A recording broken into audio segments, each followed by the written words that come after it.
Last 1 minute, masters. Last 1 minute.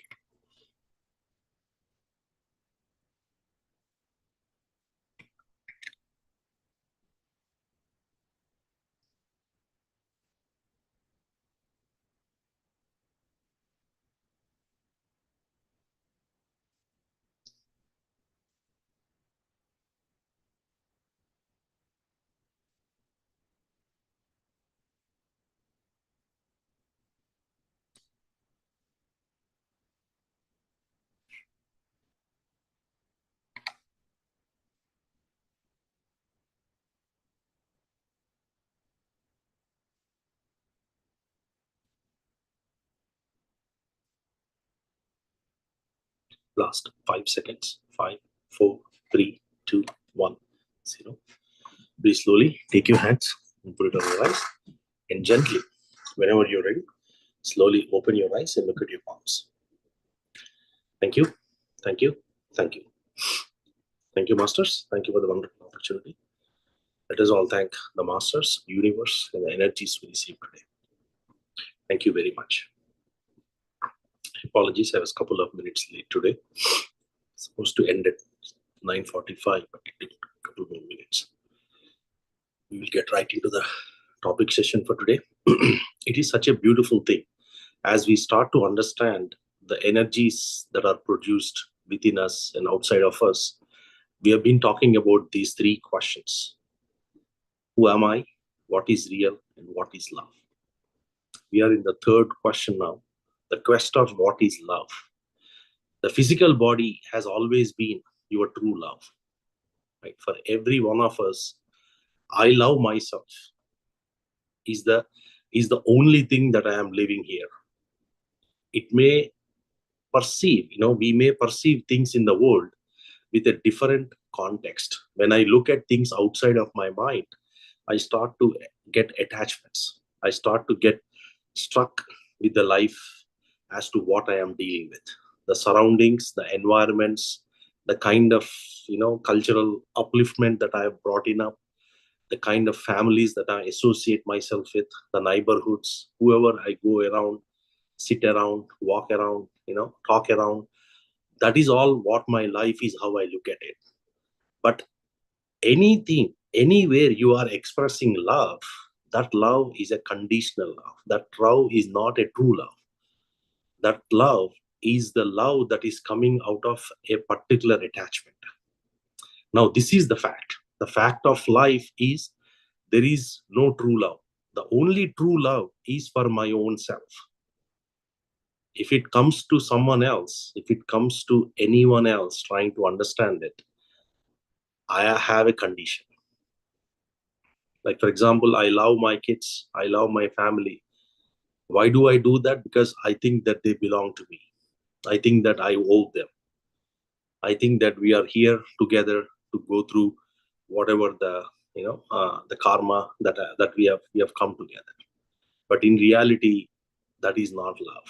Love is something that you accept the individual as they are. If you do something to gain that love, then that is not love.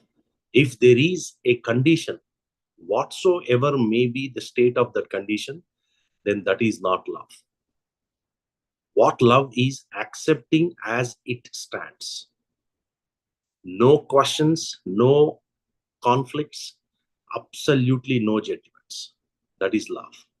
So for me to have that love, I cannot have that outside of me. With so many these things coming together, the only way I can express that love is to myself. That's why your body is your true love. We talk about, you have I have a great friend. I have got an intimate partner. I have got, my family who's so close to me. I have got my soulmate. We talk about so many different aspects of it, but ultimately the only thing that you love is your own self. That is the true love. So when I start to understand this true love, and I want to stand on this true love, the question on the table is not about, okay, I have read a book, I understood what love means. That is not how you express love. That is not how you live the love. How do you live the love? Is by expressing it as it stands. There is no limit to expressing that love. That love is everywhere else. That love is the highest energy. That love is nothing but the self, the soul we talk about. That's what it is.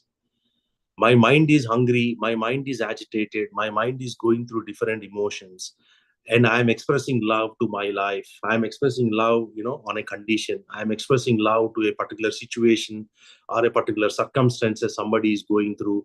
I want to be there. I want to be next to you. I want to sit with you. I have I wanted to, listen to you. Please talk to me. That is not love,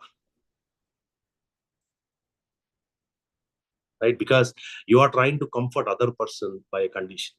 When you are able to do that very thing without any expectations, then that is love. You're just doing because you are meant to do that as a nature, right? When you are self-judging others, then you are not in that energies,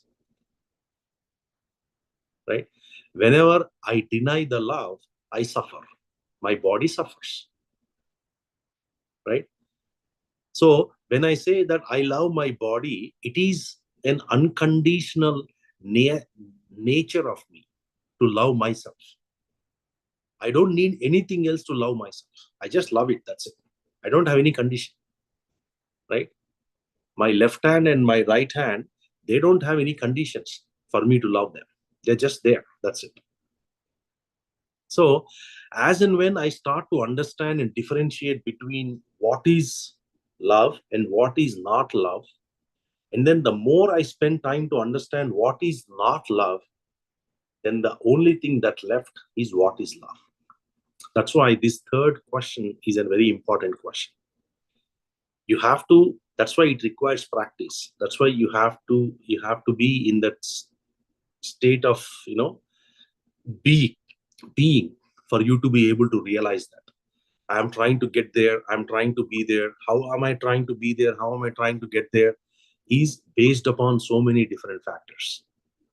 Because my mind is acting all the time in so many different variations that I don't have any control in terms of what to express, what not to express. How many times we have been conditioned to do things by outside influences? How many times we do that? Can anyone talk about it?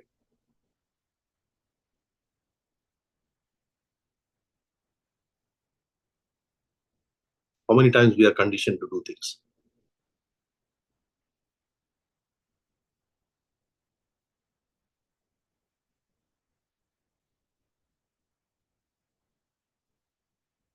Most of the times. Most of the time, whatever we are doing outside, we are conditioned to do it because there is something you are expecting out of it, right? What happens when the same thing goes inside to your body? What happens? Do you need a condition to love your body? Do you need a condition to take care of your body? No, it's a different story that you're not taking care of your body or you're taking care of the body, is depending upon how you are looking at it. But the point is, are you looking for any condition? Are you looking for any kind of reason to take care of your body? Or are you just taking care of it? Because the distinction between this and that is where the love comes, the true love comes. The true love, what we are talking, is in that state of taking care of your body, not in the state of how you are conditioned yourself for outside population. Right? The unconditional love is the real love. That is what we are talking. Everything else is a distortion of love. Love is not one emotion. It's a totality of every emotion that is out there. That is love. It can take any emotion into it because it's the highest energy that is available on earth, on universe. And that is what we call love God. It is the force of life. How can we even put a condition to that? Right?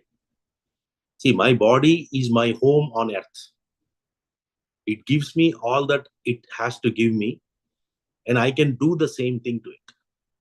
If I start to reciprocate and start loving my body, what happens is you will be healed excellently. You don't need anything else. Just love your own self. That's it. That's all you need to do. All your miseries, all your agonies, whatever your bodily, your mindly, your emotionally, everything will get away. Because love is such a powerful force that it can drive the highest of the emotions. And all emotions put together cannot stand in front of love. That is the power of love. That's why knowing what is not love is very important, and letting that go is the practice. Right? We talk about romance. Is that love? Is my sweetheart or my beloved or my lover? All those are not loves. They're conditioned loves. They're timely loves. True love does not look for beauty or perfection. True love it's an expression. That's it. It's a spontaneous expression that comes out of you in a natural form. You don't need anything to be, to brought that out. It just comes. That's it. So what is happening for us, each of us, is as we have developed, when we were born, we were in that state of the true love. As a childhood went on, we started to disassociate ourselves with the true nature of who we are and associate to the worldly gestures. So because of that, I have lost the touch of the true love. So what I am perceiving now is not the true love, but yet I think that is the true love. I continue to fight in my mind that what I am expressing today to my family is love. Oh, I am cooking food for my family every day. You're telling me that is not love? It is not love. Feeding your family is not love. You're just doing your duty. Because the moment your kid does not eat, you're attached. Love is what, right? Even after you cook it, you take the food to your kid, and your kid is saying that I don't want to eat it now, keep it away. You have absolutely nothing, right? You're not bothered about it. You just accept him as it is, and you say that, okay, it's fine. And then you just walk out with no feeling, no emotion, no thought, no thinking, no bodily action, nothing. Then that is love. Right? So, so it is for us to understand. That's why, who am I? What is real? What is love? These are the most important thing if you want to be consciously aware. And now this is a question, right? This is a question on the table. Why is this important that I need to understand these three questions? I talked about in the first session. Now I'm talking about it again. The only reason why you want to know is if you are interested to know who you are. If you are interested to know that you are not body, mind consciousness, you are soul consciousness. If you are interested to stay at a conscious level, awareness, then these are the important questions you should ask. You can do anything with the energy that is out there. Everything out there is energy. We talked about it. The rudimentary factor that is governing this entire universe is energy, right? The bottom line thing, or the root of roots, is energy. It is the energy that is running. Then we can talk about, how the energy is shifting, how the energy is shaping. What am I doing? I have got some bad energies. I've got some good energies. These are all the analogies of mind. My mind is duality. Mind in the duality is thinking that I have got good energy, I've got bad energy. And whatever I perceive as good and bad, I'm reflecting that in my society, in my living beings. So in the same way, The true love, whatever I have brought in, I'm trying to interpret that based upon a factor. That a factor can be anything. Everyone has got that a factor. So when I see a good company, I say, oh, it's a good company. When I see bad company, it's a bad company. How many of us are understanding that there is no good or bad, there is only lessons? Soul does not have, energy does not have good or bad. And energy can neither be created nor destroyed. Right? If energy can neither be created nor destroyed, how can it have any kind of effect?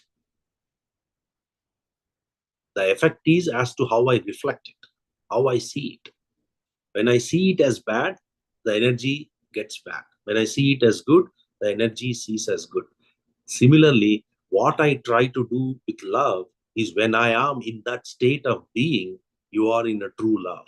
For that, you don't need a reason. You just do it spontaneously. That's it. Out of compassion. This is exactly the true love that you see with masters.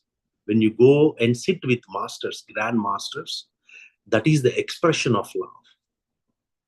The embodiment of love is sitting in front of you, and they are just smiling with that love, honoring you, welcoming you. They have no expectations whatsoever. Why you are here, what is your purpose, what is your past life, what kind of good things you did, what kind of bad things you did. They do not care about any of that. That is the real love. You may even be a murderer going in front and sitting there. They do not care. That is the true love. And that can only come when you understand what is not love. All the emotional, the feelings, the bodily actions, the mindful states have to go. So every aspect of it, you are actually expressing that love in every cell. In each and every cell of your body, you have that love. It has that resonance. It can resonate to that love, the true love, when you express it. Your cells can get rejuvenated. Your cells can get healed. Your cells have capability to revitalize itself if you are able to express the true love to them. Some talk about, hey, I don't want love, I want light. Yeah, that's fine. Light or love, whatever it is, right? Whatever you are connected to. The point is, when you understand that the emotional aspect of your mind, the feelings that you generate, and then the mind conditions that you have internally through thoughts, what thought you pick, what thought you leave, and then actions that you perform,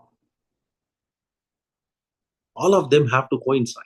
And all of those things, whatever you are doing, you should be aware as to how you are trying to bring them together, how you make them work towards this common one thing, what you are.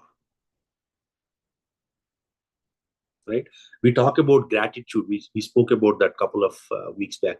Gratitude and generosities create the ideal relationship between your mind and body. Remember this. Gratitude and generosity create the ideal relationship between your body and your mind. Kindness and affection stimulates your whole system like anything. A little praise somebody does to you gives you a very great emotional reward, isn't it? Don't we feel that? If somebody says, hey, you've done a fabulous job, you've done this work, that work, and all, right? It gives you a jolt, a little praise.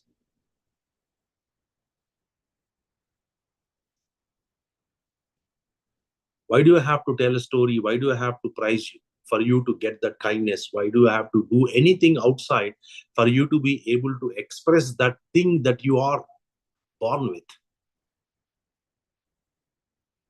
Because I have lost the touch. So if at all these knowledge, whatever we are trying to get, the spiritual knowledge given by the masters, whatever we are trying to get is to reconnect to that lost knowledge, the timeless wisdom. and trying to go back into that state of being.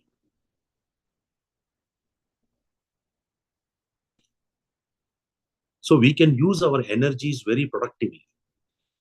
Some of you, some of us, we talk about, I'm doing a lot of meditation, but then I'm not able to come out of my state of mind. Why is that a conflict? Why is that a conflict? Isn't it exactly opposite? The very idea of you doing meditation is to quiet the mind. And you are saying that I cannot quiet the mind. Then what is happening? Either there is a lack of understanding as to what meditation is all about, or the mind is totally out of control. Either cases are extreme cases. It is like, I have a ball, I got to hit it, and I have a bat, but then I don't know how to hit it. What does it mean now? So one time you may say that, yes, it's not working. Two times it may say, some of us have been doing for such a long time, but yet it is not coming to us. Why? It is because of lack of understanding. The deeper essence of what this is all about, we have not understood. Why am I putting my focus on the breath versus what is happening with my mind in that very stance?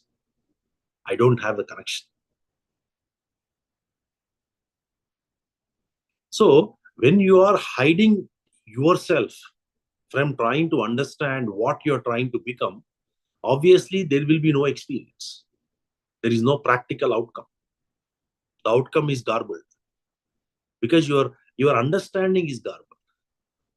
You have not given enough attention to understand why, how many of us have asked the question that why meditation works? Why? Why not I do pranayama, or why not I do some kind of, upasana, or some kind of other things? Why is that I have to do meditation alone? And why is that it has to be the right meditation like anapanasati or being with the breath? Why can't I do something else? If we try to go deeper, then we slowly start to realize the love that you are expressed in that state of being is only possible when you are actually having that innermost state. How do I get to that innermost state? Where is my breath going? My breath goes into my heart, to the innermost state. So using my breath, I go to that innermost state. I become one with it. Then I have the true love. The true love is in here, in my heart. How do I touch that true love? Is I go deep into it. For me to do it, I need two things. One is greater understanding as to how this whole process works. Number two, I have to be patient enough to sit. If you understand, you will sit. Sometimes otherwise also works.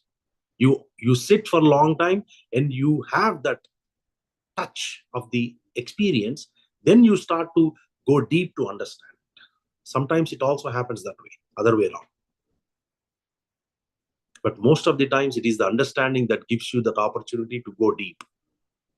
If I don't know about a state like this, right? If I don't know that there is a state where my true self is inside of me, there is no point in even talking about it, right? I don't even know about it. Why would I even go there? Right? How many of your in your neighborhoods? How many routes you have taken to come to your neighborhood? You don't know. You just took the ones that you are known to. You probably took two or three. That's it. After that, you got to use your GPS and then whatever, man. I don't have time to figure it out. Same thing here.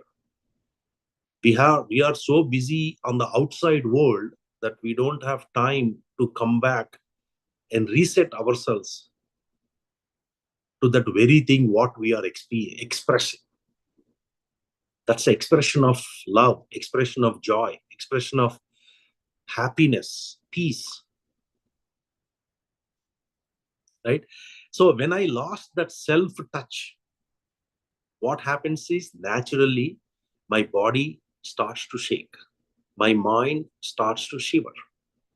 because I'm no longer in my natural state. Every time I'm looking for the truth, I'm only talking about it. I don't have the experience. When we say, who am I? Yeah, I know. I thought I knew myself.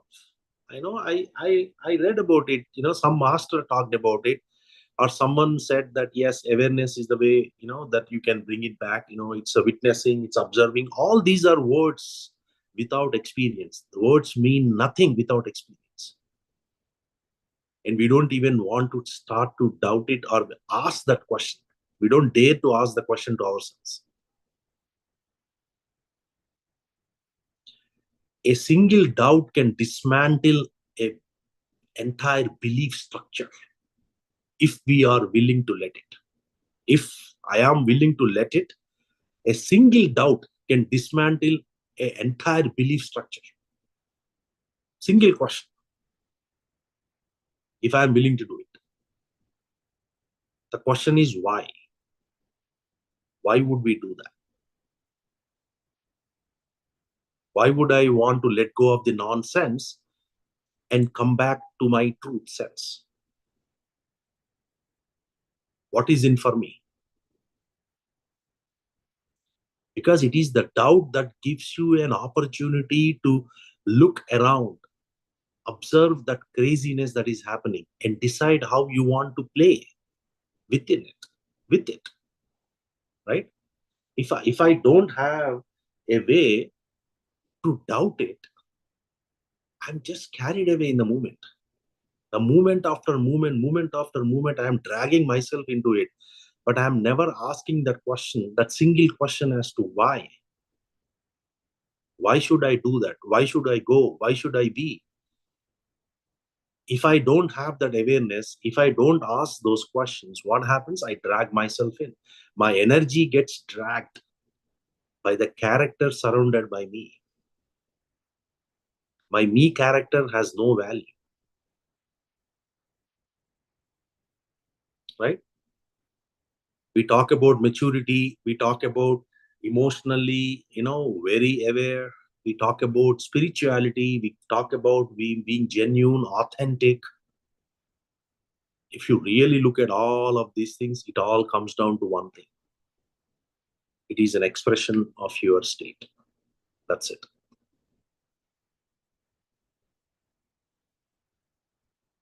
When you doubt it, you reveal your own lies. And you don't want that. None of us want that. None of us dare to doubt it, because if you doubt it, you will start to realize quickly that what you are doing is not in the rightful spirit. That's why we don't ask the question. That's why we don't doubt anything. We just mechanically keep doing day after day, week after week, month after month, year after year, life after life. If that's the reason, this knowledge is the most important. It is only through this spiritual knowledge we ask the right questions. When you ask the right questions, you will get right answers. If I cannot respect my own self, where is the question of me respecting anyone else? Right? There is no question. I have to honor my own system. I have to understand what is happening within me for me to understand what is happening surrounding me. Isn't it? Basic 101. Because I have not practiced to have that self-respect for myself, what happens is anything and everything can drag me in its own way.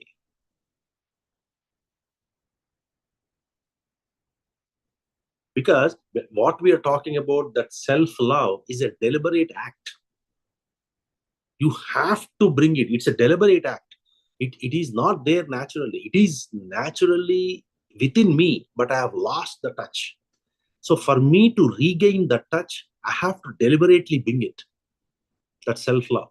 To overturn, not to overturn my my habits, whatever I have brought myself into today. If I ask the reason why, I'm doubting things and I'm asking why it is this not working, I've got A, B, C, D, E, F, G, H, right? I've got 10 things. Because of these 10 things, I'm not able to go back. For me to overturn these things, I have to ask, right?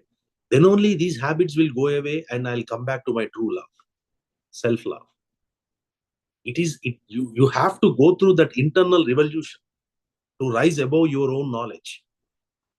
Whatever the knowledge that you have imparted through your mind over a period of centuries, lifetimes, you got to go beyond that. What we are talking here is going beyond that knowledge. How am I able to do that? That revolution has to come within. That conflict has to come,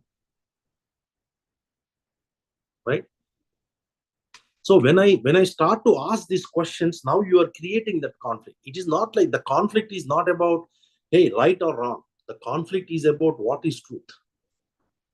Then what happens is, in front of truth, nothing can stand. In just matter of time, as you keep asking these questions, in just matter of time, your true nature will prevail. Because truth alone prevails. Everything else will die. So in a very short order, the me factor that is driving you, the me factor that is keeping you in line to your surroundings, environment, circumstances, your bodily or otherwise, everything of that me factor will start to die down. The true factor of you will come out from inside, right?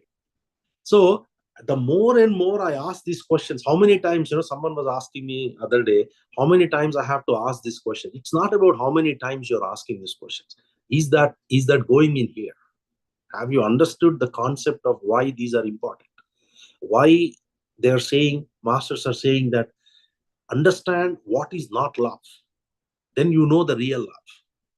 Because the real love is as you are. You are already there. You are already that. There is nothing like you're going and touching that real love somewhere else. Or I need to do 500 hours of meditation for me to go there and all. You are that what you are looking for, but you have lost the touch. For you to bring back that touch, you have to let go what you are holding. And for you to let go, you need to understand that letting go is the only way. Each of us have to sit and go through our own journey.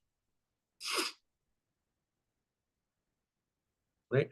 The moment we start into meditation, somebody will come and give us some kind of a knowledge that, hey, with mind, you are able to do intention. With intentions, you can manifest.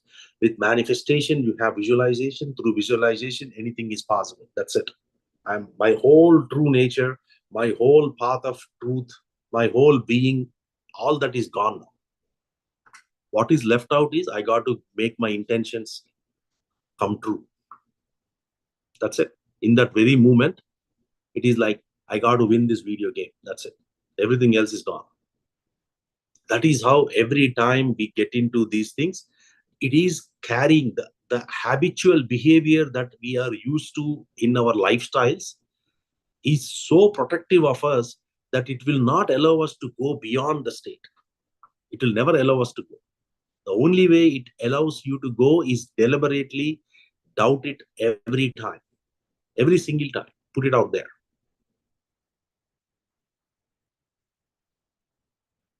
The more and more you start dwelling these questions in your mind, the easier it becomes in your practice.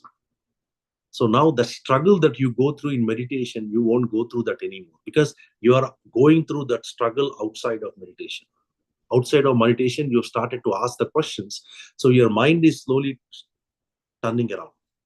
When your mind slowly starts to turn around and you're trying to bring it to the bottom of it, right, to the standstill state, what happens when you go into meditation? You have already figured out a way to bring it out. So immediately you go into that state. If I do not do it outside, what happens when I sit and close my eyes? That's when it starts. So it takes longer cycles.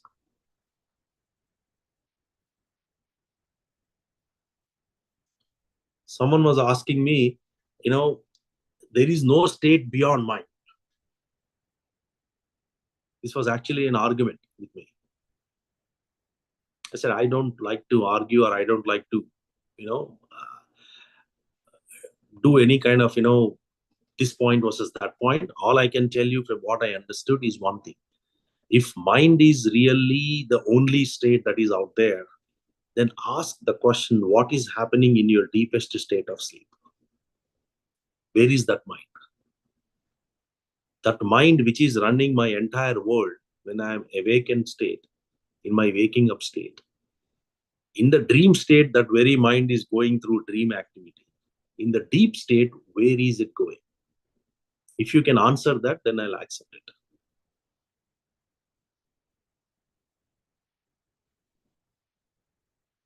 So nobody knows. What is happening is your mind is going to its home in the deepest state. So your mind is resting. When your mind is resting, what is happening?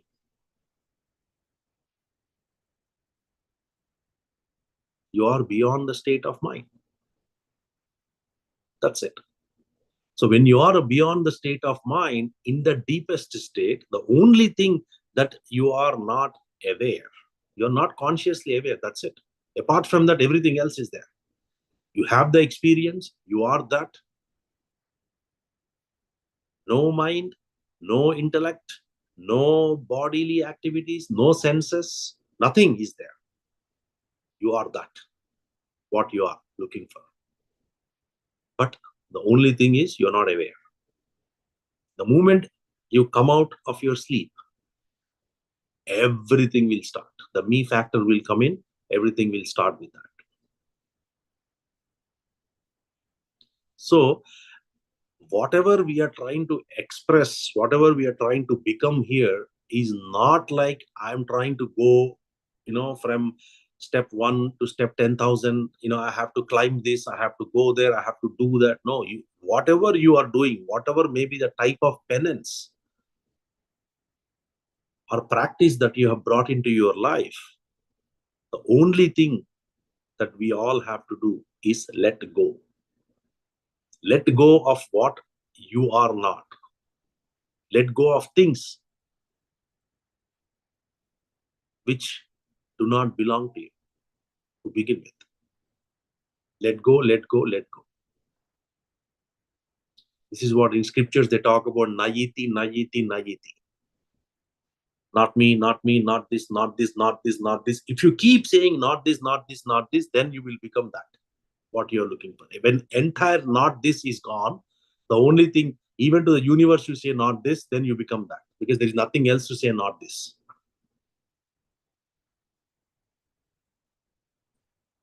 So if you have, if we are in that state of being with that kind of energies, now let's talk about fear. Let's talk about sorrow, right?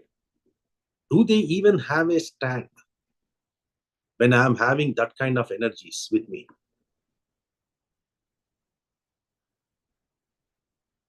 When I start to freely, right, bring that love very naturally within me in the highest vibrative state, with the gratitude that I produce, with understanding that I am consciousness, is there a room for fear? Is there a room for any kind of miseries or any kind of worries that can hit you?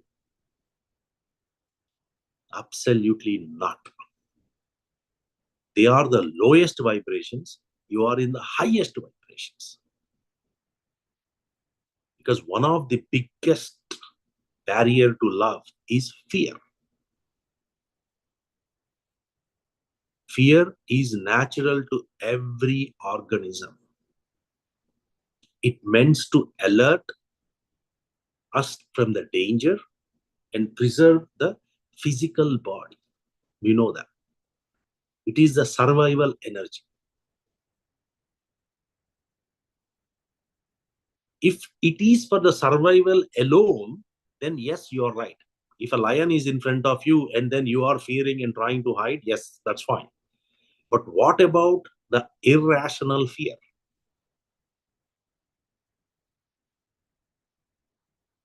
It is the fear of something that does not exist. We call it unknown fear.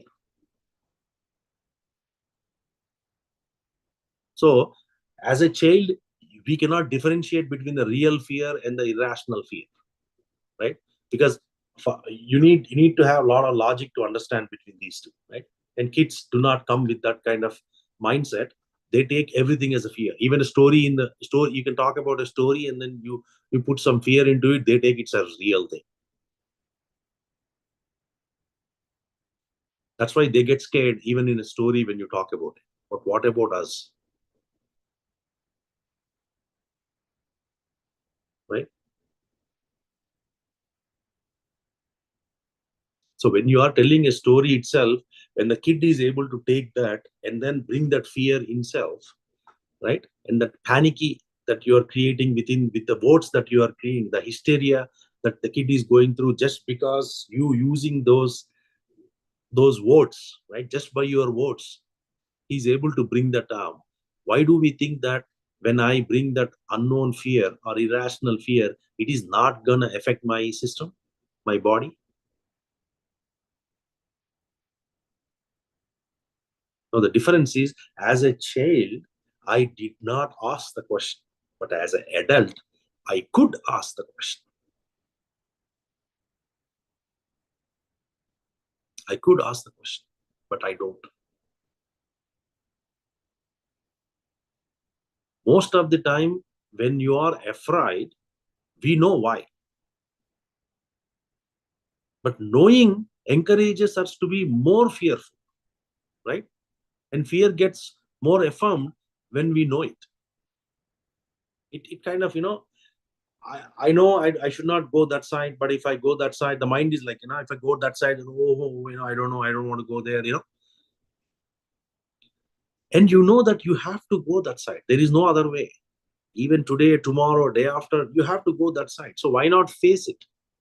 Why hide from it? So the reason why the opposite polarities are very important to understand is, when I want to bring these love energies or have the touch of the love energies, I cannot be emotionally hyperactive. Whatever may be the situation that I'm going through in my life, you cannot be emotionally heavy. If you are emotionally heavy, you are in the lower vibrations. When you are in the lower vibrations, you cannot touch the higher vibrations like gratitude, compassion, love.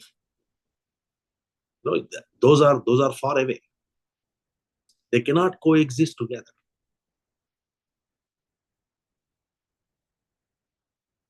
When I face my fears, I get clarity. Have we ever tried to do that? Anytime you are in fear, you try to face that fear and see what happens. You will have more clarity about it. What happens the moment you get clarity? The fear reduces, allowing you to do something more than what you do. Like, for example, you're in your house, you're in the bedroom, all your lights are out, and suddenly you want to go and switch off your light in the hallway, and then you're afraid now because every light is off, only one light is on, and you want to go all the way to switch off that light. The fear kicks in, unknown fear, irrational fear.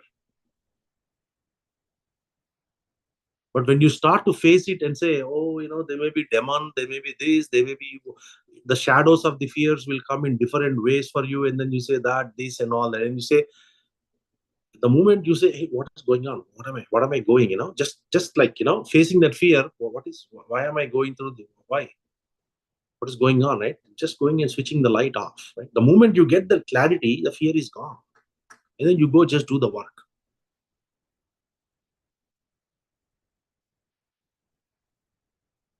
See, when we admit that what is not real is what I am understanding, then you are in that state of awareness.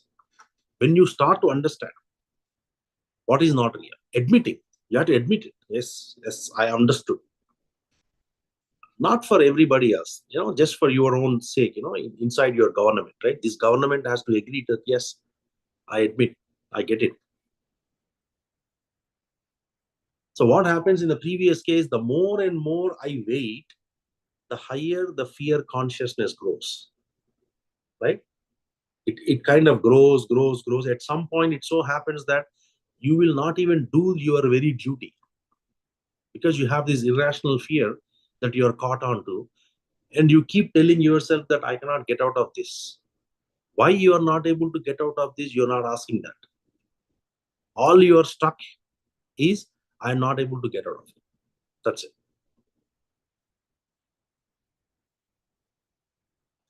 So the reason why this is important to bring, bring into our system, is the more and more, this is what is the mechanical life of ours. If I go back and look myself, what I have been doing last X number of years, you will see the same pattern repeating every day, every single day, every hour by hour, that is how I'm living. That's it. Whatever the pattern I have choose to believe here is what my life is all about.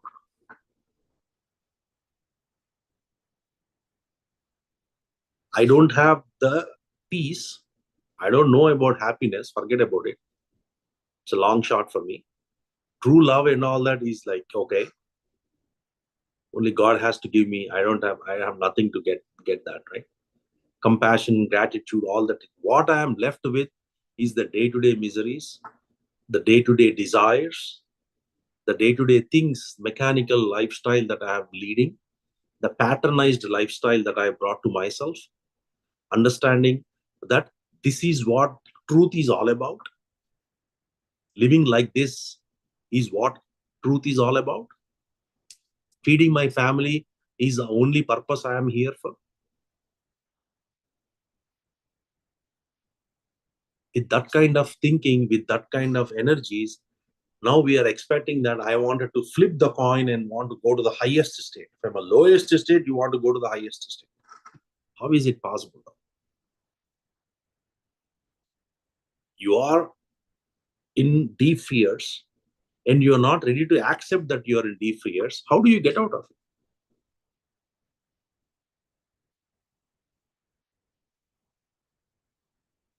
When there is no truth within you to even accept that what you're going through is what you're going through, and you want to come out of it, and you are looking for ways to come out of it. If you don't have that honesty within you, how do you progress? There is no progress.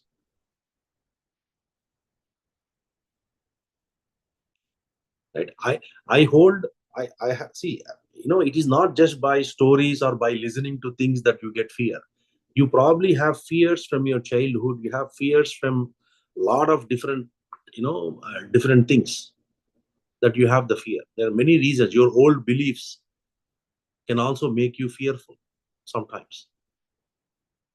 Change is inconvenient and brings too many surprises. How many of us think change is very inconvenient and brings too much of surprises?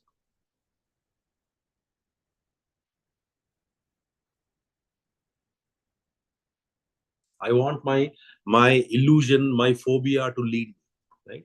I'm in this great illusion that I have created for my own worldly hub, and then I want to live in this illusionary life, right? That phobia to define me, what I am, where I am, how I am.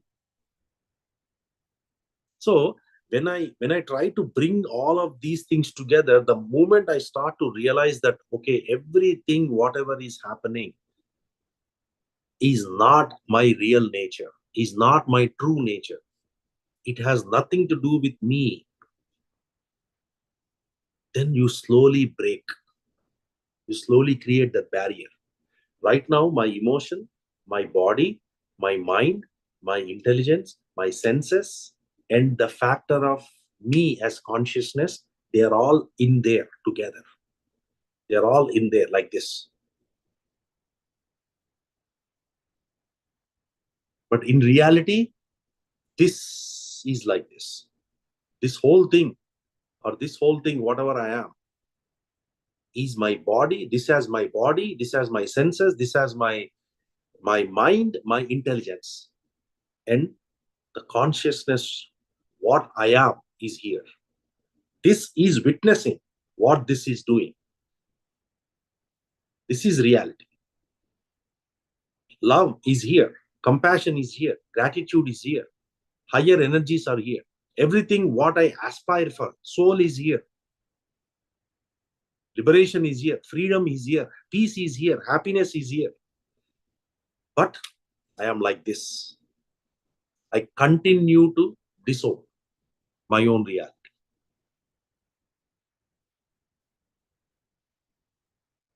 So we have to be honest to ourselves.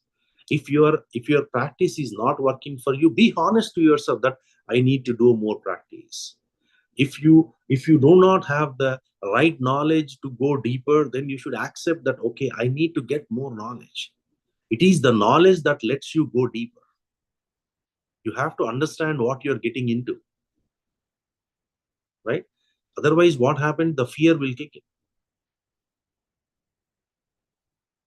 Uncomfortable feelings will start to come around you, and they slowly start to put this doubt in you. The mole of doubt will come in you, and then you won't be able to go deeper. You will say, okay, let me see some other time. That some other time will never come. So ask the question. If you cannot ask the question, talk to the like-minded people who are around you. They can help you. People who have been in the journey for some time, who have probably have gone through the same kind of state what you are going through today. They should be able to help you walk the path. I'm not saying that their experience is your experience or your experience is their experience. I'm not saying that. What I'm saying is they may probably give you, you are in the dark, right? I'm already in the dark. I'm not able to get myself centered, balanced.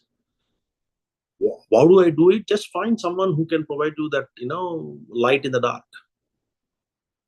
You can be your torchlight. So the more and more you start to bring this kind of thinking, this kind of reasoning to yourself, you will start to shift the energies. Now, this is where the beauty is. The words have power. Words have solid power. What you say has lot of power, right? So when you say it with that kind of authenticity, with that kind of understanding that, okay, I am here, okay, let me get the clarity, let me go deep, let me understand why am I going through this, how do I get out of this, you will get answers. Instead of going and tapping every door for answers, you are just able to sit for 10 minutes in meditation and listen to your own intuition. The answers are right there, right there. Just don't have the patience. I will go knock every door, every nook and corner. I will go everywhere. I will look for every option that is out there. I will physically exhaust myself, mentally drain myself, but not spend 10 minutes in meditation just looking to see if I get that answer inside of me. I dare you to go do that. Each of us, if you go ask a question in your meditation, repeatedly ask the question and you sit, by the time you open your eyes, you will get the answer. Every single time it works. You just have to be patient.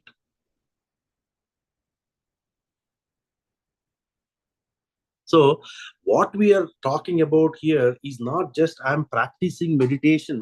I understand why I understand the concept of samadhi, or I'm able to get into that state of being.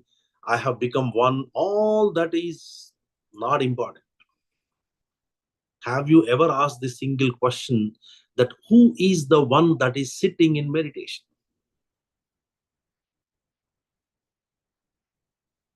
Who wants to do meditation?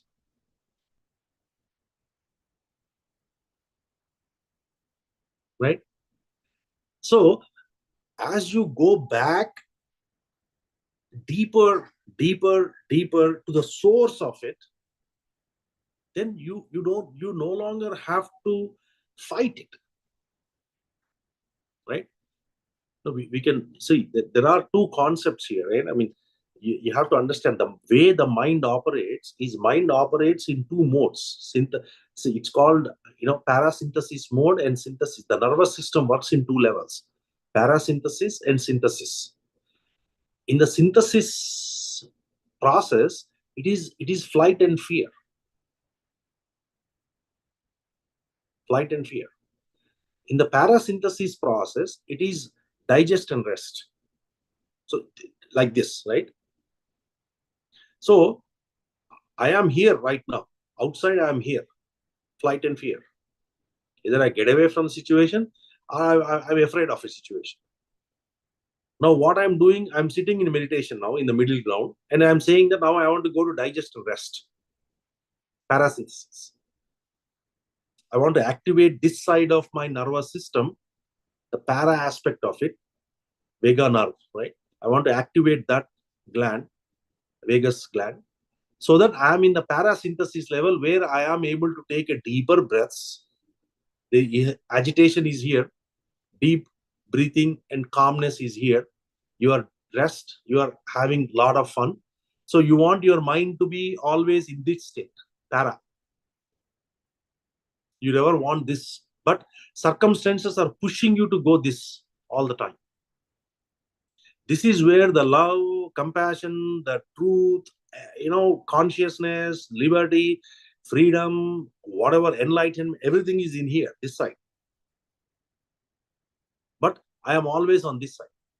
I'm going exactly opposite. And I'm thinking that this is easy for me to come. These are two different directions, right? That is how powerful our mind is. That it will not let us even think about how do I channel myself to come back to that root and then shift my system, right? Systemic energies and all that. It is not going to let you do that. It will not even let you sit in meditation when you're agitated. Try it. Mind is so powerful. That's why when you are outside, asking these questions will slow down your mind. It kind of brings your mind into its natural state. It calms it down. Keep asking these questions, when and wherever possible.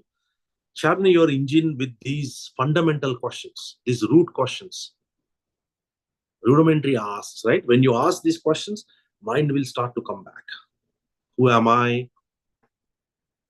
Don't answer. Who am I? Don't answer. Just who am I? That's it. Your mind does not know who you are. Mind will give you a false answer. It will say, okay, you are soul. What does it mean? Soul means to me. It's a word. That's it. I have no experience. Right? What is real? What is real? What is not real? Everything I look at, what is not real? Okay, all of this is not real. Then I am in my state. No answers. You don't have to answer any of this. Ask the question, you are back to the state and stay in that state. What is love? So, is this what is love means? I'm going through a fear. Oh, is this love? No, this is not love. Then why am I holding on to it? You're going through an emotional distress and you ask the question, is this real? What is real? Is this real? Immediately the answer, this is not real. That's it. You are in the state now. Try this. Don't take it because I'm saying it. Try your own, and you will see the shift happening immediately. The moment you become consciously aware, the energy that is holding on to you will drop. Because you are here right now. The moment you are become consciously aware, you go up like this. This will drop. This will drop. The lower energy that you're holding will drop. And the more you practice it, the higher your state of being. The higher your state of being, the easier it gets in meditation. You'll go deeper. You'll go deeper in your meditation.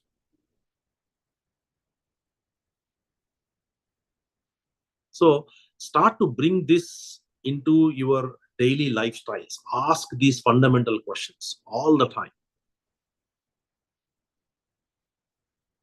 Any questions?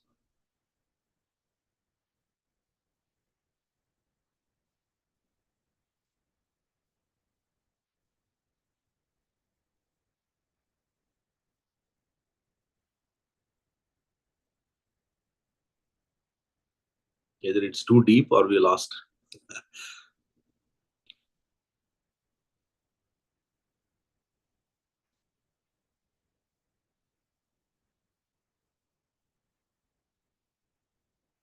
So next week, we will connect on chakras.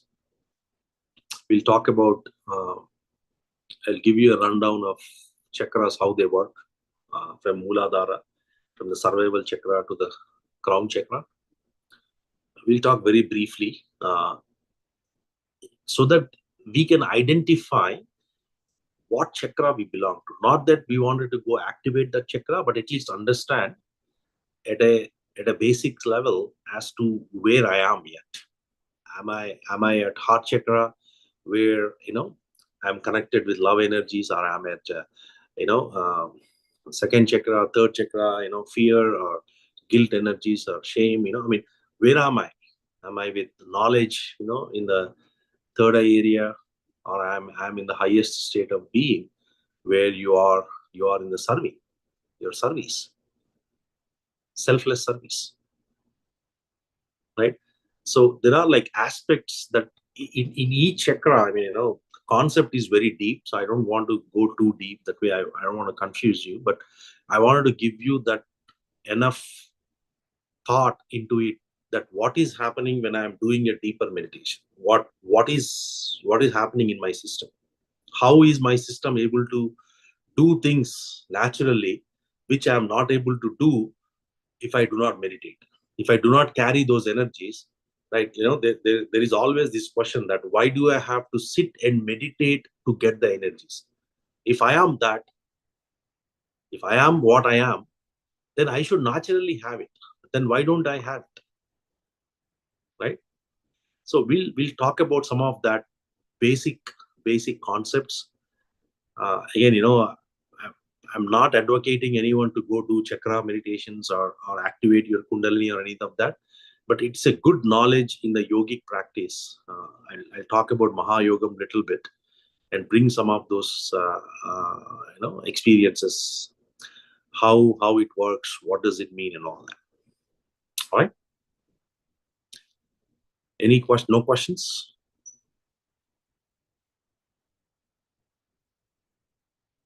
We will end this 6-week topic today. If you have any questions, do reach out to me. You can reach out to me one-on-one as well. I'll be happy to give you more context on the subject, because it's like last 5-6 weeks actually, right? We have been talking about this subject. So most likely we're gonna end it today, because majority of it I covered it. But if you still have more questions, how to be in that state, or how to ask the questions, and how do I become a observer versus observed, how do I differentiate, any of that, just reach out to me, and then we can certainly have a discussion. All right, masters, if no questions, then we'll call it a night. Have a wonderful evening. Take care. Bye-bye. Good night. Good morning, India. Thank you, sir. Thank you. Thank you, Master. Thank you, Master.